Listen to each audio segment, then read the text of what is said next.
It's no surprise that down here in Texas, pork has taken backseat to beef. But due to its versatility, flavor, and forgiving nature while cooking, I put it #1 on my list. The average consumer knows very little about the age, breed, or size of the pig that's been processed, nor do they know what it's been fed or the life it's lived. Here at Peaceful Pork in Mount Lucas, Texas, these hogs live the good life. And for the consumer, it shows, and it tastes oh so sweet. I'm Michael Grimes, and this is Source to Course. I am so excited to be out here today in Mount Lucas, Texas with Loncito Cartwright. We are taking a really nice glimpse into a little bit of the property at Peaceful Pork. Mr. Loncito, thank you so much for having us today. Pleasure to have folks down. You know, all ideas start off with a little bit, kind of like a seed. You have experience with cattle, you have experience with goats and sheep. What kind of made you venture off into sustainable pork farming? Drought, and everybody loves bacon.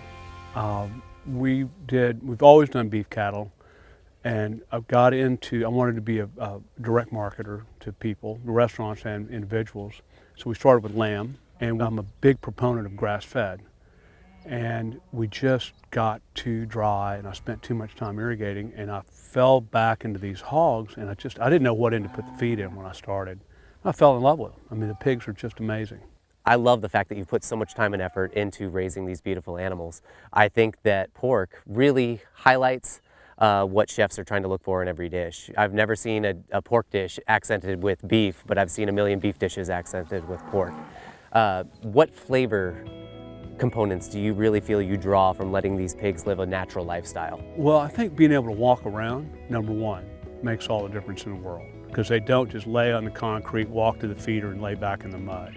So the fact that they get exercise, the fact that they're calm, the fact that, you know, we feed a barley-based feed that at the end, and I think that barley probably flavors. We stay away from corn, and we stay away from soybeans. The fact that, you know, in the spring, they're eating wildflowers and thistle. And in the summer, they're eating mesquite beans. And in the winter, if we get some, you know, clover or ryegrass, what is it doing? I'm not sure, but I know those pigs are happy. You look at the poop, and there's all this organic material in there. It's not just coming out like ice cream. Something's going on. I mean, and people like our pork, so the chefs like it. So I'm not sure what it is. I think it's just because they're happy.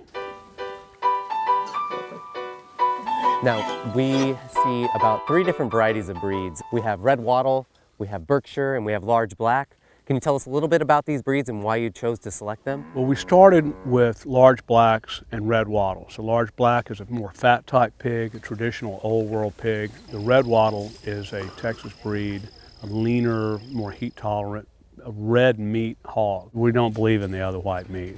We are red meat. And they seem to be working. The large black for us became too fatty.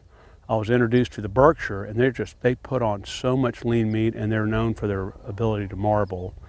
And I think we've finally decided we're going to have Berkshire mamas with red wattle daddies, and then raise a handful of Berkshires separately for our replacement herd. What physical characteristics are you looking for a specific type of cut that you're taking to market?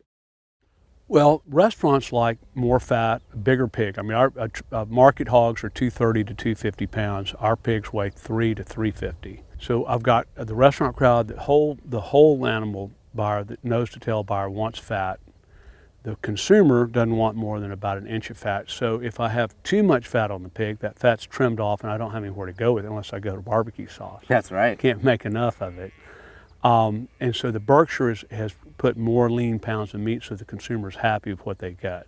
Now, for the commodity pork buyers, what is one message that we can send to them and try to get this sustainable lifestyle and ranching technique to get out to other commodity pork farmers? Why should they adapt this, and why should the consumers start purchasing sustainable livestock?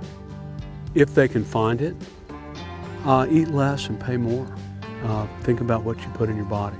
Just be mindful of what you do, and it's so the economies of scale, raising a family, what you feed them, what your budget is. I get all that, and the chefs and the restaurants, they have to make a profit, or it doesn't work. But when you're going out to dinner, maybe throw a bone to the guy that truly buys local, because he's trying to do the right thing, and you know, just make that little choice a little bit at a time, and it's staggering what one little bit once a week or once a month can change the whole dynamic. And there are millions of people in Austin, San Antonio. I want 500 to buy a pig from me every year and feed their families. Well, thank you so much for your time. No, It's thank amazing you. to be out here. It feels so tranquil. It's a beautiful day at Peaceful Pork out here in Beeville, Texas.